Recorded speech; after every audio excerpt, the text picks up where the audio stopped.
જાફરાબાદ શહેર અને તેની આસપાસના ગ્રામ્ય વિસ્તારોમાં ધોધમાર કમોસમી વરસાદ ખાબકતા અનેક નીચાણવાળા વિસ્તારમાં પાણી ભરાઈ ગયું છે.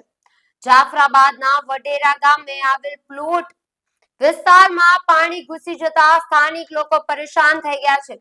વરસાદ સાથે પાણી ભરાવાનું સૌથી મોટું કારણ વડેરા ગામની નજીક આવેલ GHCL કંપની દ્વારા બનાવેલા માટીના પાડાઓ હોવાનું જાણવા મળ્યું છે. સ્થાનિક સરપંચ અને તાલુકા પ્રમુખે જાફરાબાદ મામલતદાર તથા TDOને આ ઘટના અંગે જાણકારી આપી. તેના અનુસંધાનમાં સ્થાનિક તંત્રની ટીમ ઘટના સ્થળે પહોંચી મનકસી નિરીક્ષણ બાદ સ્થાનિક લોકોની સલાહ મુજબ GHCL દ્વારા બનાવવામાં આવેલ ડેમના દરવાજા ખોલવામાં આવ્યા. આ પગલાથી વઢેરા ગામના પ્લોટ વિસ્તારમાં પાણીની માત્રા પર નિયંત્રણ કરવામાં આવ્યું, પરંતુ ગામમાં રહેલા અનેક ઘરમાં અનાજ અને સામાનને ભારે નુકસાન પહોંચી રહ્યું છે. મામલતદાર દ્વારા લોકોની સલામતી માટે જરૂરી કાર્યવાહી શરૂ કરવામાં આવી છે અને જરૂરી ઘટના સ્થળ પર સ્થળાંતર માટે સૂચના આપવામાં આવી છે. હાલ સ્થાનિક તંત્ર આ દુઃખદ પરિસ્થિતિને કાબૂમાં લાવવાના પ્રયત્નો ચાલુ રાખી રહ્યું છે. મારું નામ વધુભાઈ છે. હું વઢેરા ગામથી બોલું છું અને અમારે નીચલો માર્ગ છે એટલે પાણીનો ભરાવના હિસાબે અમે 24 કલાકથી અંદર પરેશાન છીએ અને પરેશાનીનો સામનો કરીએ છીએ.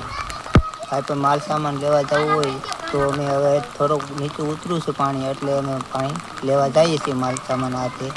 બચ્ચા તોટાને ભૂખાન તરસા છે જ હાલમાં 24 કલાકથી, અને પાણી કોઈ બહાર નિકાસ થાય એવો કોઈ પોઝિશન છે નહીં. અત્યારે અમે મુશ્કેલીનો સામનો કરીએ છીએ વઢેરા ગામ જાફરાબાદ તાલુકા. આ કેટલાક સમય સુધી પાણી રહેશે આની અંદર?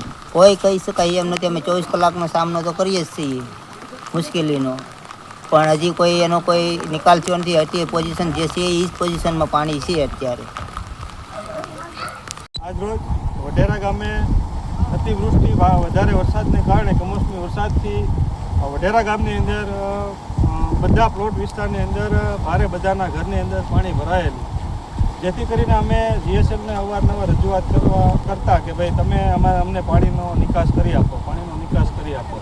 એ લોકોનો જે આડા પાળા બાંધેલા હતા અને દરવાજા ખોલવામાં નહોતા એવા અમે અવારનવાર રજૂઆત કરી છતાં બધા એવા છતાં પણ દરવાજા અમે હાથે GHCLના જે 27 નાળા કહેવાય ને અમે બધા એટલે પાણીમાં આવી અને બધા જીવના જોખમે આવી અને દરવાજાના બારણા ખોલવામાં આવ્યા, જે માંડ ખોલ્યા. એમ કે કોઈ કાળે ખુલે એવા નહોતા, છતાં પણ ખોલી અને પાણીનો નિકાસ ચાલુ કર્યો.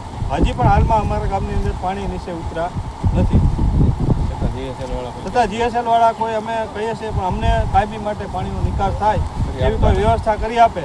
એમને અવારનવાર અમે કહીએ છીએ કે અમારા ગામથી માંડીને 27 નાળા સુધીની એક મોટી ગટર ગોળવામાં આવે, જેથી કરીને ખાડીમાં પાણીની લાઈન જોઈન્ટ થઈ જાય. જેથી દર વર્ષે અમારા આ પ્રશ્ન રહી છે.